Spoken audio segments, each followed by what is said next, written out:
খানা খাম অৰ্থাৎ 3জন মানুহ আৰু 2 কেজি ওজনৰ ব্ৰইলাৰ এটা খাই থাকক ভিডিঅ'টো লাষ্টলৈকে। বৰ্তমান আমি চিকেনটো ধুই আছোঁ আৰু চিকেনটো বনোৱাৰ আগত অলপমান এনেকৈ দিব লাগে কাটি, হ'ব দেই। কি কি দিয়ে বস্তুটোত চাই থাককচোন। অলপমান জলকীয়াৰ গুড়ি, আদা নহৰু পেষ্ট, হালধি, জিৰা, তাৰপিছত কি আছিলে আৰু কি দিলি গাখীৰ নহয় এইটো কি ক্ৰীম এনেকুৱা কিবা কিবি দিয়া গ'ল। তাৰপিছত বস্তুখিনি মাৰি দিছে। এতিয়া সেইটো বস্তু ইয়াতে বৰ্তমান লগাই দিম আৰু মছলা যাতে ভালকৈ সোমাই যায়, যাতে ভিতৰে আমি বস্তুটো লগাই দিওঁ। এতিয়া এনেকৈ ফল পেপাৰ ল'লোঁ, ফল পেপাৰেদি আমি বস্তুটো মেৰাই ল'ম।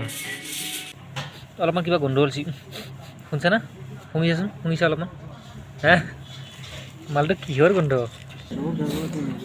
এইখিনি হৈছে মেকুৰীৰ গু, এইখিনি আৰু কুকুৰৰ গু ক'ৰবাত আছে বোধহয়, যদি ভালকৈ চাওঁ। এই বাপৰে বাপ, এইটো কি মাল?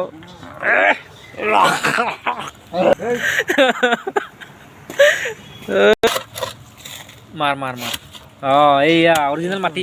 এইটো কি বস্তু? এইটো কেঁচু মাৰি থাকা। এতিয়া সানিব লাগিব না। এতিয়া চিকেনটোত ল হ'ব না, চাওঁ হৈছে না? জুইটো তলত দি দিব লাগিব ইফালে দি কিবা কিবি বটলি আনি কিনে এতিয়া জুইটো আমি মানে ৰেডি কৰিলোঁ। ঠিক ঠাক আছে। সেইটো ইমৰান, ইয়ে মেন নায়ক নে কি কোৱা? কিবা কবি হে? একো নকোৱা। ই বৰ্তমান বেজোপান হৈ আছে এতিয়া একো নকৰা। বাকীখিনি ইয়াৰ ওপৰত আমি কি কৰিম, মাংসটো এই মালটো যি আছে এই মালটো অলপমান শুকোৱাৰ পিছত এই মালটো ওপৰত বহাই দিম। দি কিনে অলপমান চাওক কি হয় পিছত। জীৱনত কৰিব না, আজি প্ৰথমবাৰ কি বুলি কয় এইটো এক্সপেৰিমেণ্ট কৰি আছোঁ। আৰু ইয়াৰ পৰা কেঁচু খান্দি কিনে মাটি চাটি ওলাই গ'ল, গোবৰ চোবৰ পৰি আছিল। এই তাতে কুকুৰৰ গুও পৰি আছিল, মেকুৰীৰ গু কুকুৰৰ গু চব পৰিছিল না, সেনেকৈ মাৰি দিছে, সানি দিছে। তথাপি চাওঁ অলপ টেষ্টি হ'ব, মালবিলাক মিক্স হৈ আছেতো। বাকীবিলাক চাই থাকক ভিডিঅ'টো লাষ্টলৈকে। এতিয়া বহাই দিলোঁ লাষ্টত। এতিয়া বস্তুটো আমি চাওঁ কি চলি আছে না। এতিয়া বস্তুটো কেনেকুৱা এই মাটি সোমাল দেই নাই ৰ আছে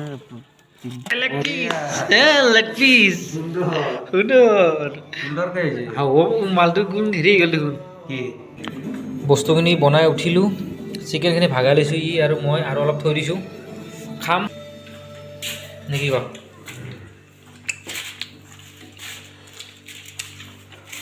কেনে লাগছি আকৌ?